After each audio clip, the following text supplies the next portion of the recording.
Assalamualaikum warahmatullahi wabarakatuh. Selamat malam peserta kelas online terapi telinga dimanapun Anda berada. Alhamdulillah syukur nikmat malam hari ini kita masih diberikan kesehatan dan kesempatan untuk belajar bersama di kelas online terapi telinga. Baik, pada malam hari ini kita akan belajar ya. Sebelum itu kita akan menyampaikan beberapa mukadimah terlebih dahulu mengenai terapi telinga.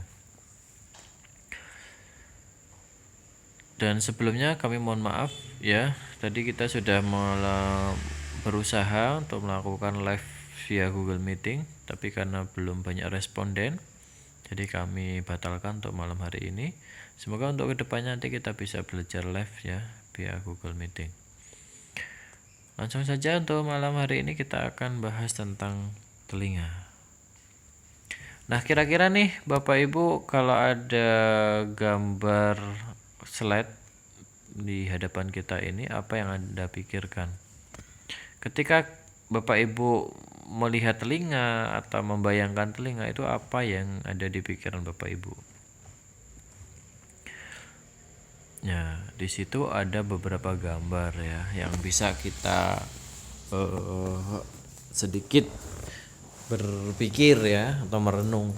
Ya, yang mana gambar telinga, terus ada gambar janin, ada gambar orang yang berbisik, ada gambar telinga dengan jamur, ada gambar organ ginjal dan hubungannya dengan telinga. Nah, kira-kira apa yang Bapak Ibu pikirkan dengan melihat gambar-gambar tersebut? Baik, yang pertama, fungsi daripada telinga adalah sebagai indera pendengaran. Ini sudah tentu ya, sebagai kodratnya telinga memang sebagai indera pendengaran. Terus selanjutnya, secara TCM telinga itu merupakan penghubung ya dunia luar organ ginjal. Makanya telinga ini dikuasai oleh ginjal itu secara TCM.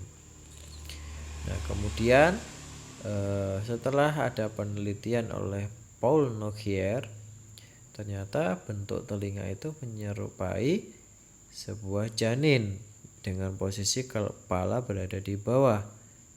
Nah, ini menjadi landasan dasar nanti bagaimana penentuan daripada terapi telinga ya. Terus kemudian ada telinga yang berhubungan dengan jamur. Nah, otomatis kandungan-kandungan jamur ini baik untuk nutrisi telinga ya. Nah, itu ya, jadi sesuatu yang mirip itu memiliki hubungan. Itu adalah prinsip kita. Makanya perlu diteliti ya. Seperti irisan ginjal tadi, terus ada otak, kacang-kacangan dan sebagainya, itu kan mirip dengan ginjal toh. Nah, itu perlu kita ibaratnya mengeksplor atau melakukan pengamatan, bahkan penelitian ya dari dasar-dasar itu. Baik, sejarah dan dasar-dasar dari terapi telinga. Selain merupakan pengobatan tradisional, telinga merupakan bagian dari panca indera, sudah jelas ya.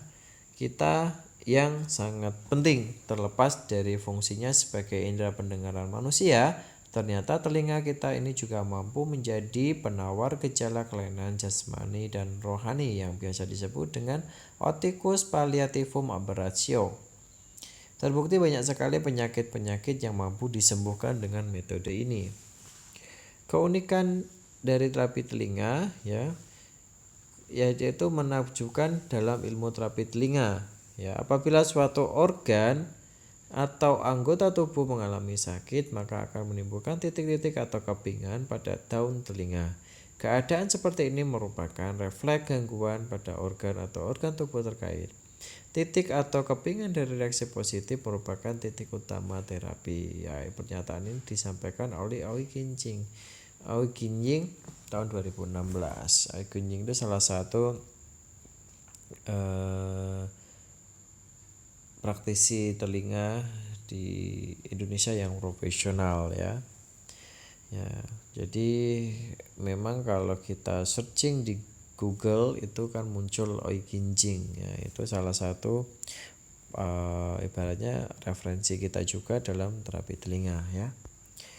Terus selanjutnya daun telinga menggambarkan suatu gambaran fetus atau janin pada akhir kehamilan dengan posisi kepala berada di bawah.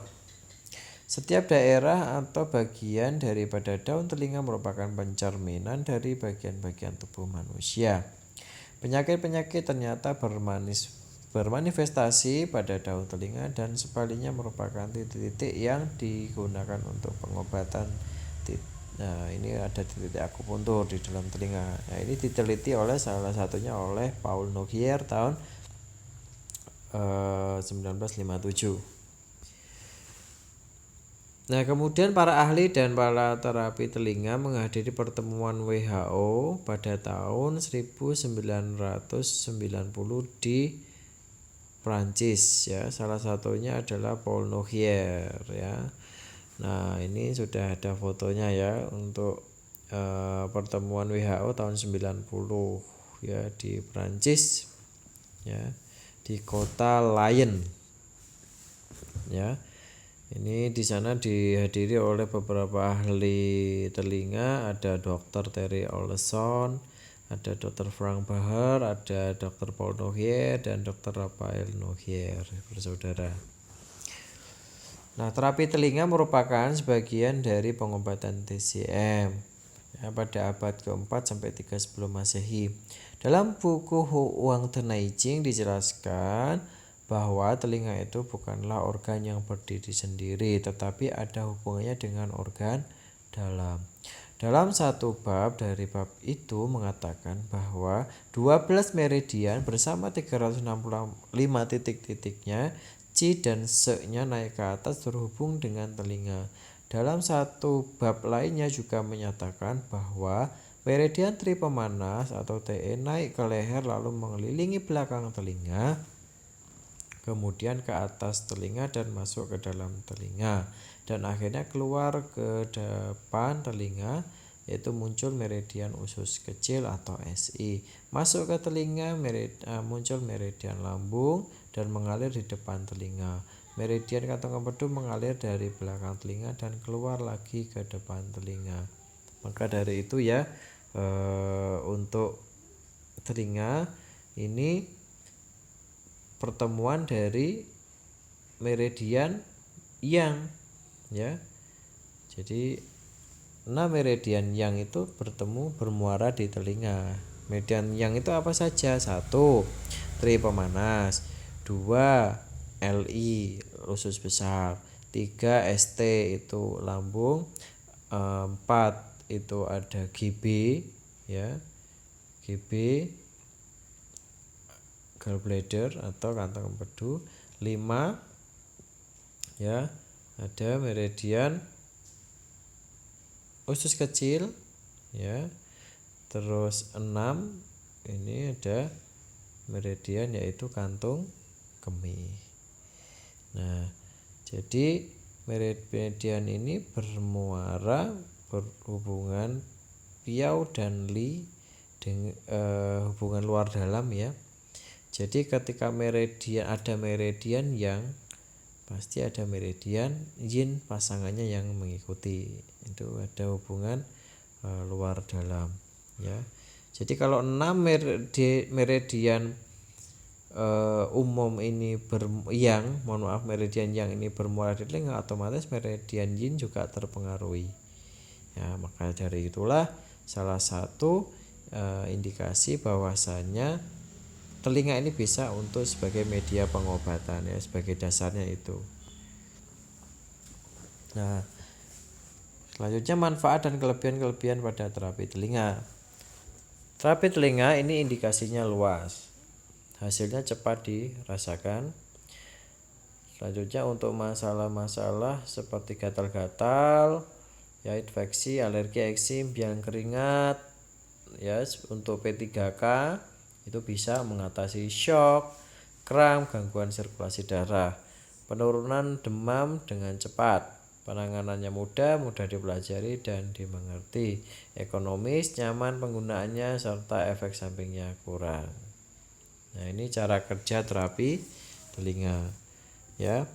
Jadi cara kerja telinga itu sangat sederhana ya, karena kita menggunakan refleks. Jadi yang mana apabila kita sentuh titik salah satu titik terapi telinga, nah itu sama saja kita sedang mengirimkan stimulasi ya.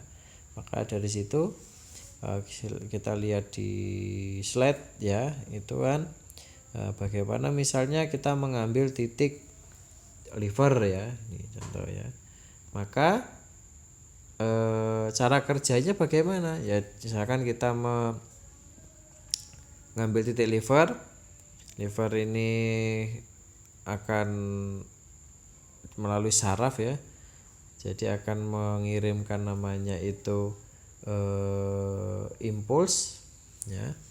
Nah, impuls ini bergerak melalui jaringan saraf aferen ke pusat saraf atau ganglia. Nah, di pusat saraf ini impuls diambil oleh saraf eferen, lalu diteruskan bergerak melalui saraf eferen ke organ tertentu dan menyebabkan reaksi dari suatu gerakan refleks. Jadi dari telinga, saraf, organ, itu ya cara kerja daripada terapi telinga.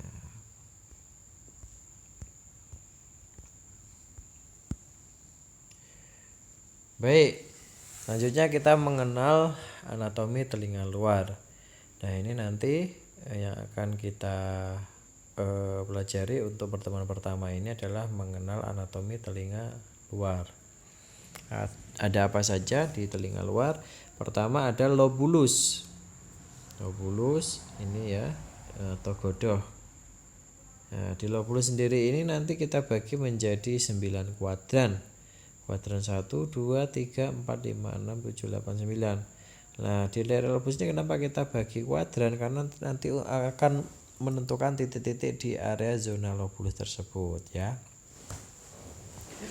Terus selanjutnya ada lagi yaitu